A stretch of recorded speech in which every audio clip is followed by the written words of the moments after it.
So basically, I've been addressing a matter that is pervasive in society, but is at the same time distributed through a sort of gray area of the status quo where covert activities in the public domain can be well enough disguised as something conventional or can be completely distorted in the reports about it so as to be misreported as such, as being something that is more conventional. So that basically false flags are easily conducted against not only entire population masses, but at individuals as well, because it's a focused, targeted program of asymmetrical, covert civil warfare in favor of oligarchical assholes. I basically have no other way of describing these evil-souled fiends. And they have weaponized human suffering so that agents of concrete application of their agendas can navigate through the semi-oblivious public domain of social interactions and just breeze through covert harassment campaigns while anyone suffering from their attacks is considered or pretended to be considered mentally ill or strange or whatever other negative adjective of opprobrium which could be applied. And basically it's a con. It's a con because while some people are surely targeted in this way for no good reason, almost anyone who has a good reason to be hated by people covering up fraud is being targeted, because that's just what a centralized, unified, hierarchically organized covert fifth column would do, especially when it centers around matters of political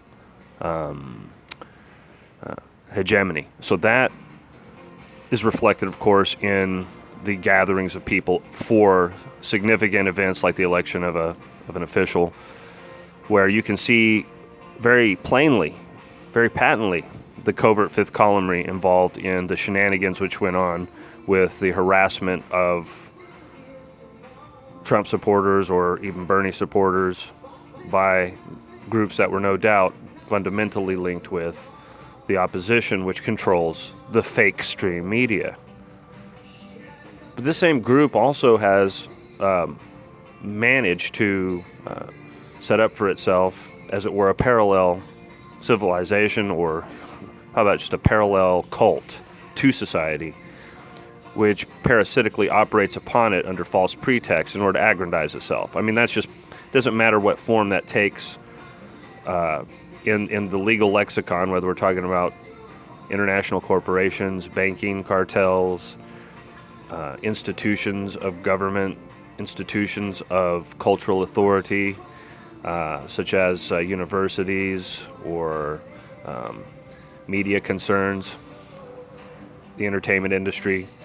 All that is the music industry.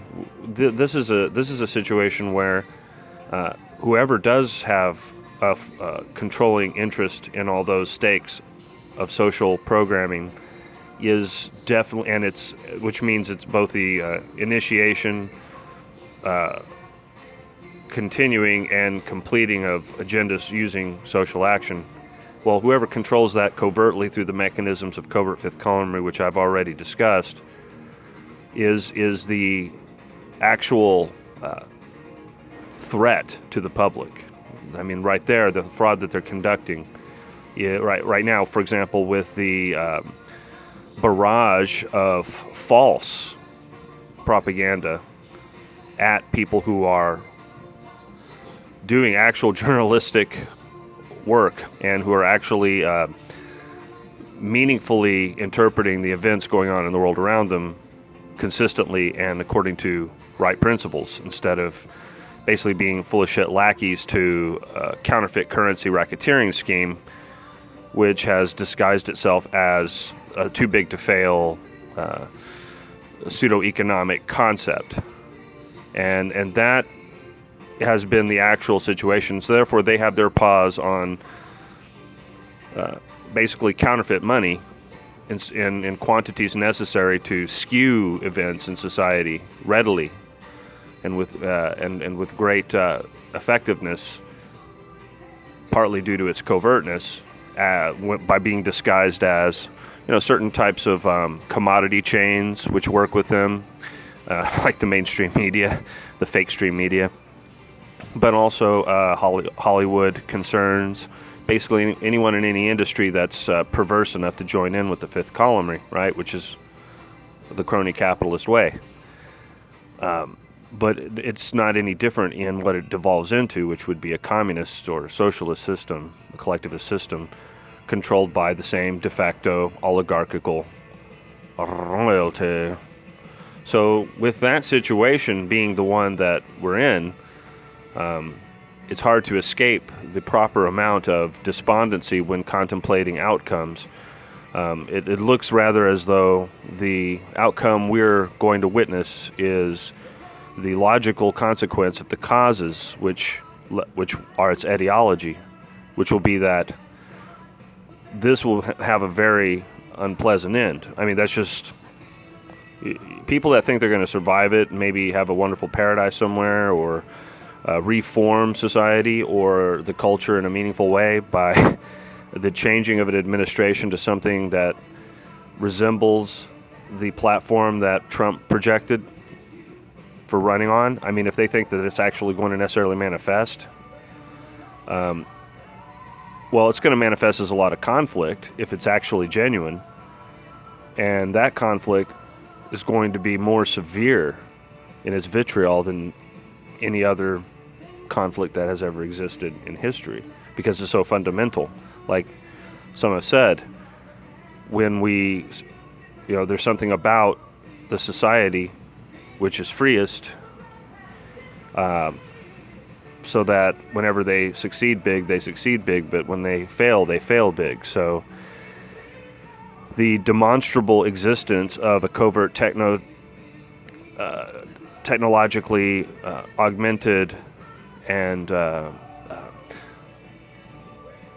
as it were parallel society ruling over a subject, ignorance is bliss, cooperate as a social moray, and therefore be a pure conformist and pseudo-individual subject class, is what we have plainly. And so the fifth column basically recruits from lowlives to get the harassment campaigns done, which we've seen manifested again in the epitomal form that was the rioting and protests involved in pseudo-concerns meant to detract from a proper discussion of policy.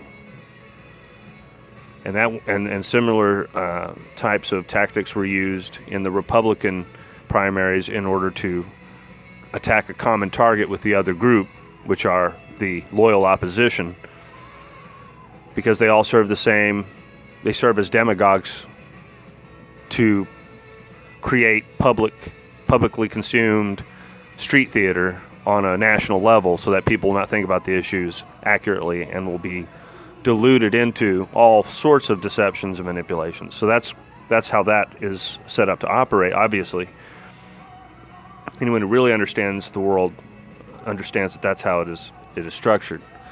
So when you look at the covert fifth column going on, the activities, the covert civil warfare action that's taking place, it is actually already effectively in a condition of covert civil warfare. By definition of the activities taking place, the targets and the perpetrators. I mean, it's a very, from the surface of it, it's a very one-sided affair. It's like, in their view, they're shooting fish in a barrel.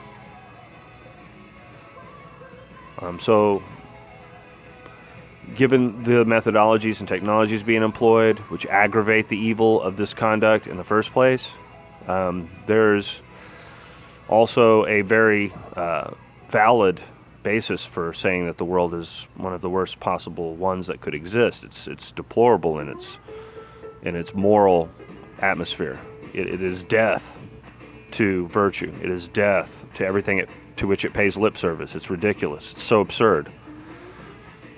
So the outcome will likely be a flashing instability between what elements there are in that world which are not of it and which despise its corruption, and those which are the purest beneficiaries of that same corruption, which is always at the expense of the good and the virtuous, as the criminal nature of control that must be employed against them cannot operate in any other way. And that's how the transmutation of the means, the evil methodologies which are employed duplicitously as a covert civil warfare regime, like a standing wave persisting through time, but of which the status quo is constantly derailing people from facing or realizing, all while, in fact, the control regime that manipulates in this fashion does so for the sake of its own aggrandizement, purely. And that, therefore, the end, which results from those means, is also prototypically evil. And that, in that sense, we're talking about service to self as something that is non-reciprocal and non-economical for at least one other party who is meant to suffer in order to enable that. That is because without the mechanisms of control which are in place through means which look like pseudo-natural conditions of society, but they're partly imposed and partly imposed covertly, and so it's not actually the case. The status quo is deceptive. Well, given even though that it is so severe as this, there is an overall situation where the world's status quo is used in order to browbeat the public through stimuli and iconography and lexicography and the cultural items of all sorts and traditions and mores and customs which are passed on to them from youth up. That is employed as a means of browbeating them into submission, in that status quo is infiltrated and controlled by those with special interest in protecting a covert racket, which is the beneficiary of almost everything that goes wrong in society as it stands, as so described. So in other words, it's a racket on evil, basically. It's a monopolization of evil for itself, disguised as an authoritarian expression of society's need to protect itself from evil. So it's the purest form of protection racket that can be imagined, and it pervades the world of what's called humanity as the very air that it breathes. So it has no perspective on it. It's completely myopic, and its consciousness is attenuated toward the barest and pettiest concerns of the body ego. So they're hopelessly hylic in nature, and those who galvanize them with threats of coercion and the bribes of benefit, and who are thereby in various ways blackmailed and also gradually debased in the scale of their wickedness, so that they'll operate as flunkies, turnkeys, and lackeys, gophers, and basically scrubs in the service of this evil elite that has monopolized for itself evil activities which it banishes from the public domain and even the private domain of its citizens. So it has basically control of the mechanisms of authority, fundamentally, but in a way that's a stranglehold on the proper reason for such a system of authority in the first place, so as to banish evil and instill the good. Well, they've used the pretense of doing that as a shield for doing the opposite. And they happen to benefit from that because they have the methodological and technological means of, they believe, sustaining that indefinitely. So they've acquired or have always had and finally can express perversities of desire, sadistic and evil means of stroking their own egos, basically, which are not just forbidden, but they're unthinkable by good religion and good people. So fiends, basically, and have taken material form in those concretely existing strata of society which benefit from information asymmetrical covert civil warfare operations, which are manifested, again, plainly in an epitomal form in the media's, let's say the controlled major mass media, who are in fact completely lackeys of that evil oligarchical regime of which I've spoken. And they, of course, are the same group that is the one which perversely enjoys as its own private commodity evil actions that they can take against the public. And of course, those must be traumatic in nature, but that just feeds into their control mechanism. It's their means also to use such traumas to debilitate people's functioning.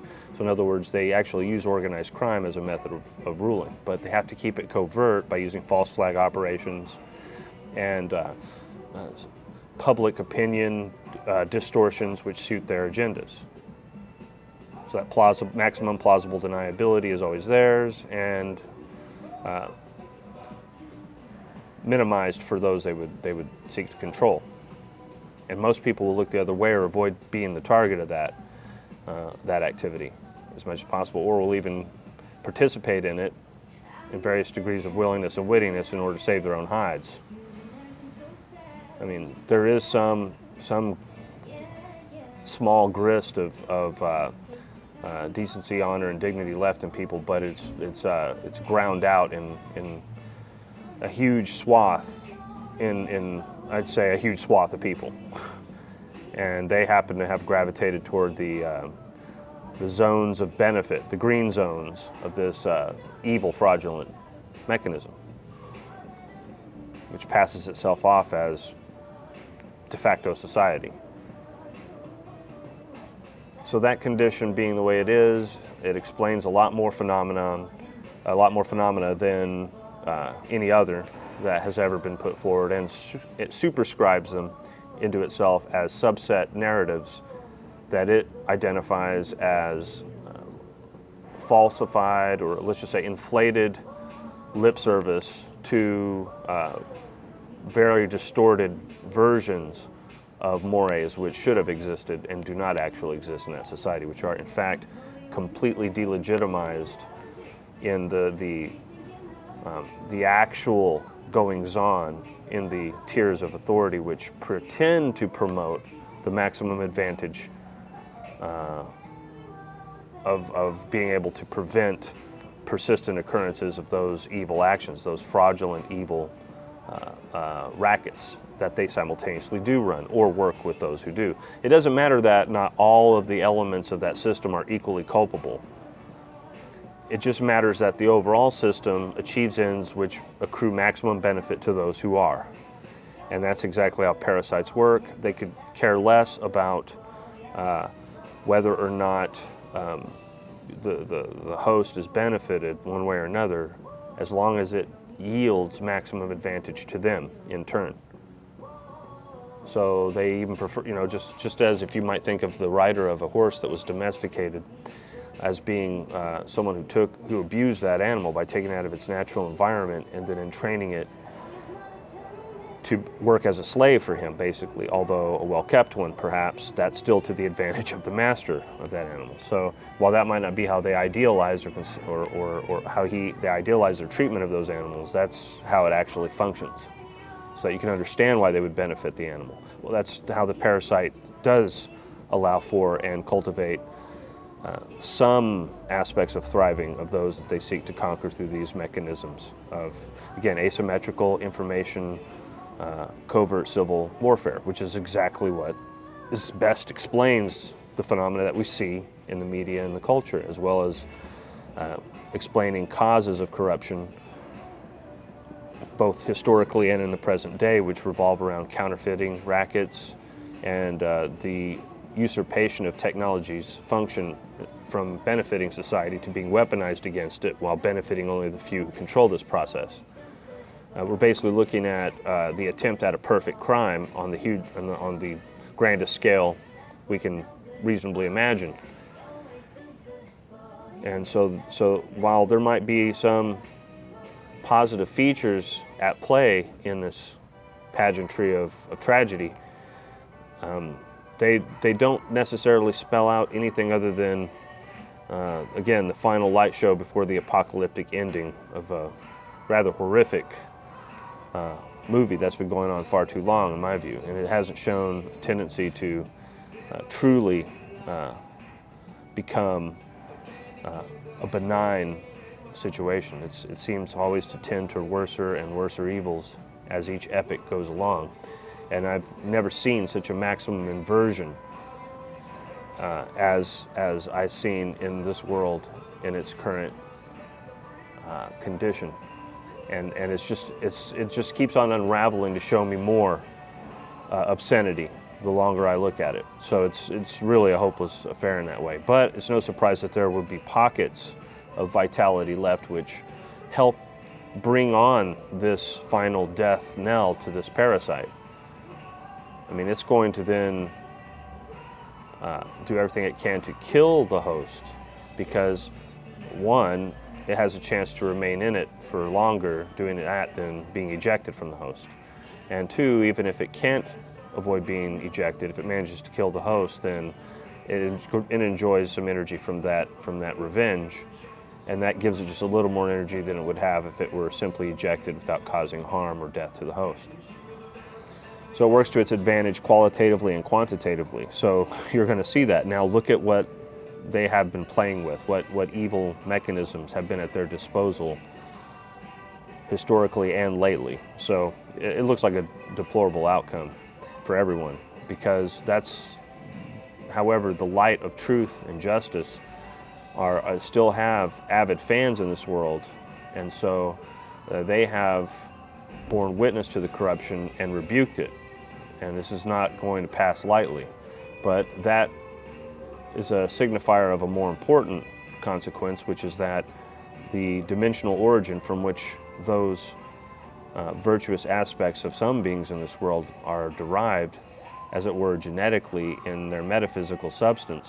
So that attention so garnered will be a forceful vengeance wrought upon the world in many decisive forms, which could be explained causally as consequences of things that we know have been going on in the world already, such as the tensions leading to large-scale military conflicts, economic exploitations, and natural disasters, some of them partly man-developed and manipulated. So these circumstances and many others, including psychotronic information, surveillance, urban gulags, and basically electronic gulags, covert internet topology manipulation and censorship, and using it as a transparent mirror or a block mirror, BLOCH, the inventor of the transparent mirror, which is also called a one-way mirror.